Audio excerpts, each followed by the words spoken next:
எல்லாரும் எப்படி இருக்கீங்க? நல்லா இருக்கீங்களா? Welcome to Shakti tailoring house. இன்றைக்கி வந்துட்டு ஒரு 7.5 இல்லை 8 இன்ச் இருக்கிற மாதிரியான ஒரு பஃப் ஸ்லீவ். இது நல்லா ரொம்ப ஒல்லியான ஒரு 30 இன்ச்சு சுற்றளவு இருக்கிற ஒரு பொண்ணோட பஃப் ஸ்லீவ் தான். உங்களுக்கு வந்துட்டு ஈஸியாக, நான் புதுசாக தான் தைக்கிறேன், என்னால் வந்துட்டு பஃப் ஸ்லீவ் வெட்டி தைக்க தெரிய மாட்டேங்குது அப்படின்ட்டு இருக்கிறவங்களுக்கான வீடியோ தான் இது. உங்களுக்கு ஈஸியாக சொல்லித்தரேன். இது ஃபஸ்ட்டு லைனிங் கிளாத்து, இது ப்ளவுஸ் கிளாத்து, இது வந்துட்டு பார்டர், அதனால் கலர் வித்தியாசமாக இருக்குது, அவ்வளோதான். இது வந்துட்டு கீழே மடக்கி கொடுக்கறதுக்கான எக்ஸ்ட்ரா துணி. ஓகேங்களா? இப்போ இதெல்லாம் வேணும். இப்போ இதை வந்துட்டு கட் பண்ணாமையே ஃபஸ்ட்டு பஃப் ஸ்லீவ் எப்படி வைக்கலாம் அப்படின்றத பற்றி உங்களுக்கு நான் காமிக்கிறேன். ஃபஸ்ட்டு இந்த லைனிங் கிளாத்தை வச்சு அப்புறமா கட் பண்ணிக்கலாம், அவசரம் இல்லை. உங்களுக்கு ஈஸி மெத்தட்னு சொல்லி தந்திருக்கேன் இல்லையா, பிகினர்ஸ்க்காக இப்படியும் பண்ணலாம் அப்படின்னு சொல்லிட்டு உங்களுக்கு சொல்லித்தரத்துக்கு தான் இது. ஃபஸ்ட்டு ஒரு ஸ்டிச் போட்டே வரேன். இதனோட சென்டர் வரும் இல்லையா, இப்போ இந்த ப்ளவுஸ்னோட சென்டர் வர்ற இடத்துல நம்ம வந்துட்டு ஒரு மார்க் பண்ணி வச்சுக்கணும். சரிங்களா? இதுதான் ப்ளவுஸ்னோட சென்டர். கீழேயும் பஃப் இருக்கணும், மேலேயும் பஃப் இருக்கணும்.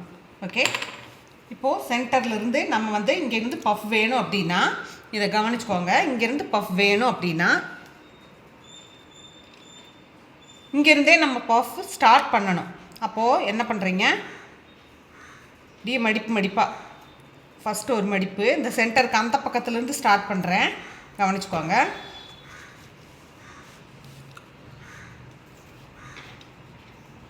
ரெண்டு துணி வந்து ரொம்ப இது மொத்தமாக இருக்குது, நீங்கள் தைக்கிற துணியை பொறுத்து அது இருக்கும். அடுத்தது 3, இன்னும் 1 வைக்கிறேன், 4 வைக்கிறேன், இன்னும் 1 வைக்கிறேன், 4 பஃப்பு இந்த பக்கம் சைடு வச்சாச்சு. அதை அப்படியே தேய்ச்சிட்டு வரேன். அடுத்தது அந்த சென்டருக்கு இந்த பக்கம் இன்னொரு 4. அப்போ தான் நடு சென்டரில் கரெக்டாக நமக்கு வந்துட்டு பஃப் வரும். உங்களுக்கு தெரியுதா? கையில் நான் மறைக்கிறேன்னா. அடுத்து இன்னொரு பஃப்பு. இந்த மடிப்பு மடிக்கிறதுக்கெல்லாம் உங்களுக்கு தெரியும்னு நினைக்கிறேன். அப்படியே லைட்டாக கொஞ்சமாக, இது துணி ரொம்ப மொத்தமாக இருக்குது, எனக்கு மடிக்கவே சிரமமாக இருக்குது.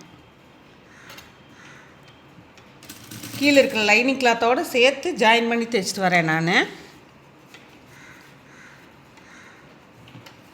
3 மடிப்பு வச்சுருக்கோம். அடுத்தது 4ஆவதாக இன்னொரு மடிப்பு.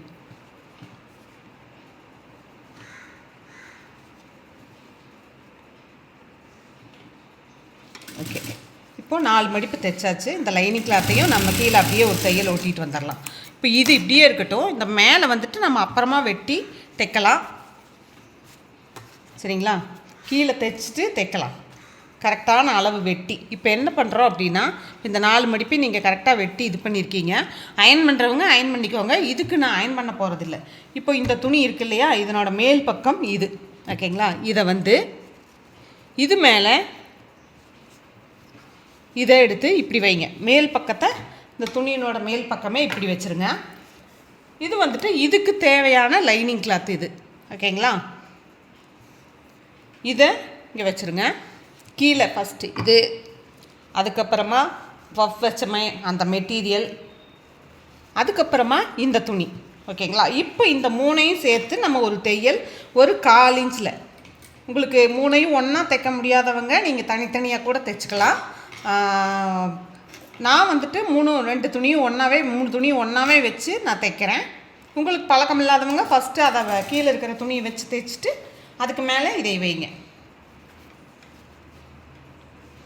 அப்படியே இந்த பஃப்பை கரெக்டாக எடுத்து விட்டு இதை மேலே வச்சு அப்படியே ஒரு தையல் போட்டுவாங்க.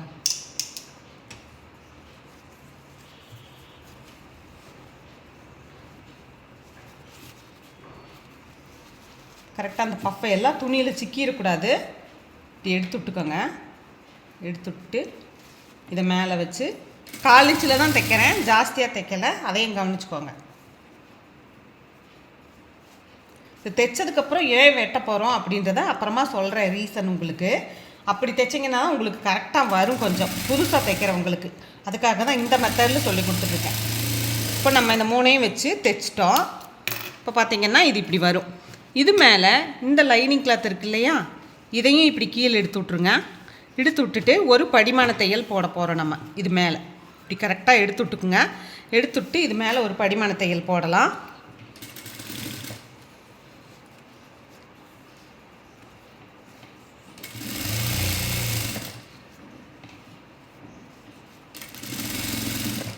இப்படியே ஒரு தையல் போட்டே வாங்க.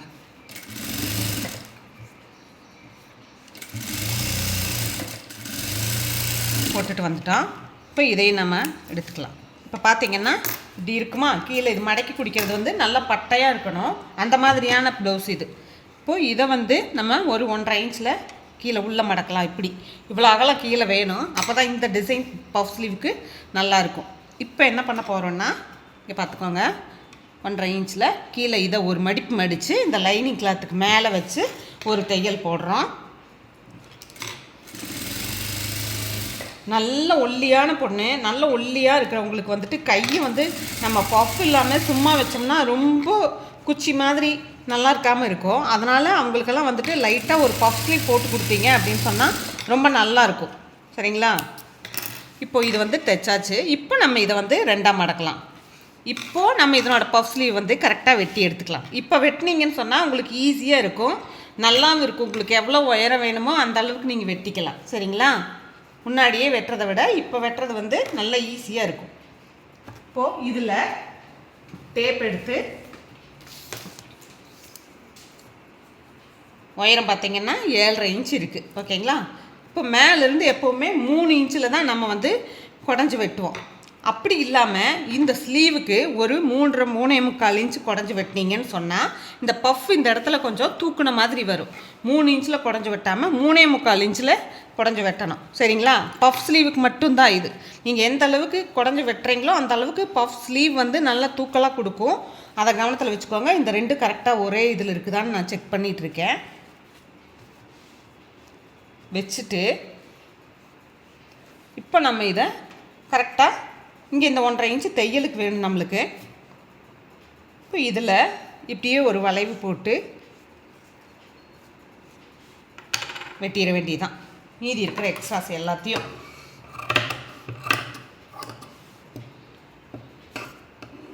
இப்போ நான் இந்த கை கர்வ் வந்து வெட்டுறேன்.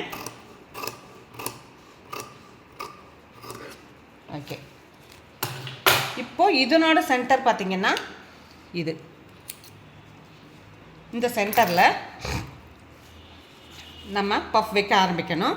இப்போ இது இந்த பக்கம் வச்சுருந்தீங்கன்னு சொன்னால் இது இந்த பக்கம் பார்த்த மாதிரி பஃப் வைங்க, அப்போ தான் நல்லாயிருக்கும். மடிப்பு பஃப் வைக்கிறோம் இல்லையா, ஒரே ஸ்ட்ரைட்டாக இருக்கிற மாதிரி, அதுக்கு மட்டும் நேராக பஃப் வைங்க. இந்த மாதிரி இருக்கிறதுக்கெல்லாம் வந்துட்டு ஆப்போசிட் சைடு வைங்க. இப்போ இது இந்த பக்கமாக மடிச்சிருக்கேன் அப்படின்றதுனால இந்த சென்டர்லேருந்து நான் இதை வந்து இந்த பக்கம் மடிக்கிறேன். இப்படி புரியுதா? இது இப்படி மடிச்சிருக்கு, இது இப்படி மடிச்சிருக்கு. இப்போ பஃப் வந்து பார்க்க நல்லாயிருக்கும், அதுக்காக. அதே மாதிரி மேலேயும் கீழே 4 வச்சுருக்கோம், மேலே வந்துட்டு 1 2 இந்த லைனிங் துணி கீழே இருக்குது, அது மேலேயே அப்படியே வைக்கிறேன் நான். 3 துணி இது மடியவே மாட்டேங்குது. 4 5 கீழே வந்து 4 வச்சுருக்கேன், மேலே வந்து 5 வச்சுருக்கேன். சரிங்களா? அப்படியே இந்த இடத்துலேருந்து ஒரு தையல் போட்டுக்கலாம் நம்ம.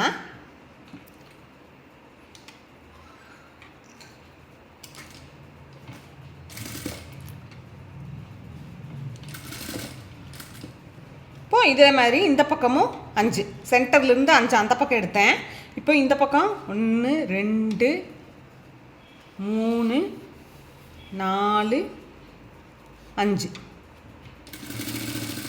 அப்படியே இந்த லைனிங் துணி மேலே நம்ம ஒரு தையல் போட்டே வந்துடலாம்.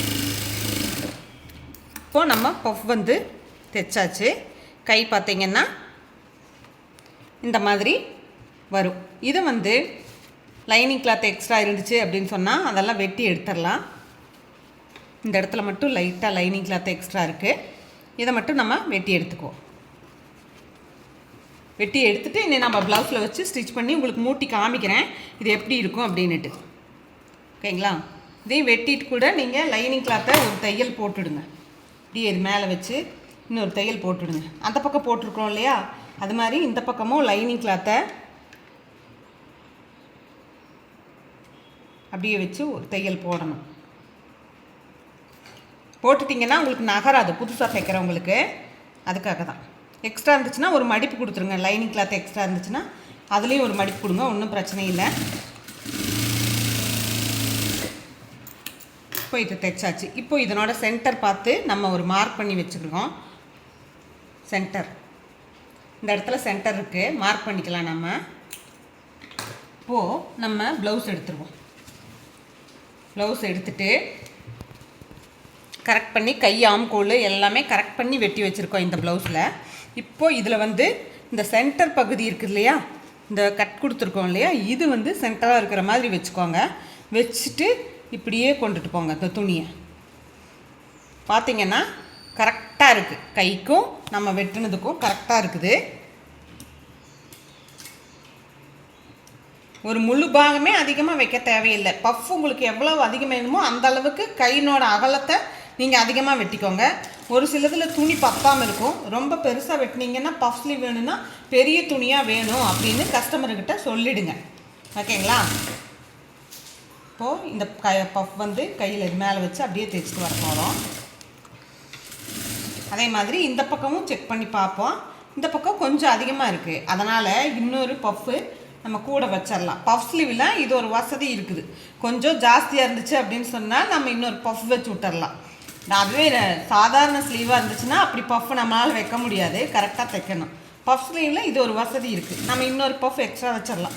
எந்த பக்கம் அதிகம் வருதோ அந்த பக்கத்துக்கு ஒரு பஃப் அதிகமாக வச்சோன்னா இப்போ பார்த்தீங்கன்னா உங்களுக்கு கரெக்டாக இருக்குது. இது நான் உங்களுக்கு ஒரு தையல் போட்டிருக்கேன், நான் இன்னொரு தையலும் போட்டுக்கிறேன். எப்போவுமே கைக்கு வந்து 2 டபுள் ஸ்டிச் போடணும் இல்லைங்களா? டபுள் ஸ்டிச் போட்டுக்கலாம். இந்த ப்ளவுஸோட கை சுற்றளவு பார்த்தீங்கன்னா 8 சென்டிமீட்டர் தான். அப்போ பார்த்துக்கோங்க இது எவ்வளோ ஒல்லியான கையாக இருக்குன்ட்டு. நீங்கள் தைக்கிற ப்ளவுஸோட கை போட்டு நீங்கள் துணி வெட்டிக்கோங்க. கைக்கு பஃப்புக்கு எவ்வளோ அகலம் வேணுமா, நார்மலாக வைக்கிறத விட ஒரு இந்த பக்கம் ஒரு 3 இன்ச்சு, அந்த பக்கம் ஒரு 3 இன்ச்சு, அந்த மாதிரி ஜாஸ்தி வர மாதிரி வெட்டிட்டிங்கன்னா உங்களுக்கு நல்லாயிருக்கும். இப்போது இந்த ப்ளவுஸை ஒரு மூட்டி காமிச்சிட்றேன். 8 இன்ச்சு ப்ளவுஸினோட கை சுற்றளவு 8 இன்ச்சு. ரொம்ப ஒல்லியான பொண்ணு தான் அவங்க. ஸ்லீவ் ஆஃப் ஸ்லீவ் ஒல்லியாக தான் கேட்டாங்க. நான் தான் வந்து வேண்டாங்க இதுக்கு பஃப் ஸ்லீவ் வச்சிங்கன்னா தான் நல்லாயிருக்கும் அப்படின்னு சொல்லி பஃப் ஸ்லீவுக்கு நான் தான் ரெஃபர் பண்ணேன். அந்த மாதிரி நீங்களும் ஒல்லியாக இருக்கிறவங்களுக்கு சாதாரண ஸ்லீவை விட பஃப் ஸ்லீவ் வச்சு கொடுங்க, ரொம்ப நல்லாயிருக்கும். இப்போ நான் இதை எடுத்து காமிக்கிறேன் பாருங்கள் ஸ்லீவ் எப்படி இருக்குது அப்படின்னுட்டு. இது பிகினர்ஸ் கூட தைக்கிற மாதிரி ஈஸியான மெத்தடில் உங்களுக்கு சொல்லி கொடுத்துருக்கேன். துணி ரொம்ப ரஃப்பாக இருக்குது. இதில் பாருங்கள் எப்படி இருக்குன்னுட்டு. நல்லா இருக்கா? இந்த வீடியோ உங்களுக்கு பிடிச்சிருந்துதா? கமெண்ட் பண்ணி லைக் பண்ணி ஷேர் பண்ணுங்கள். வீடியோ பார்த்த எல்லாத்துக்குமே ரொம்ப நன்றி. தேங்க்யூ.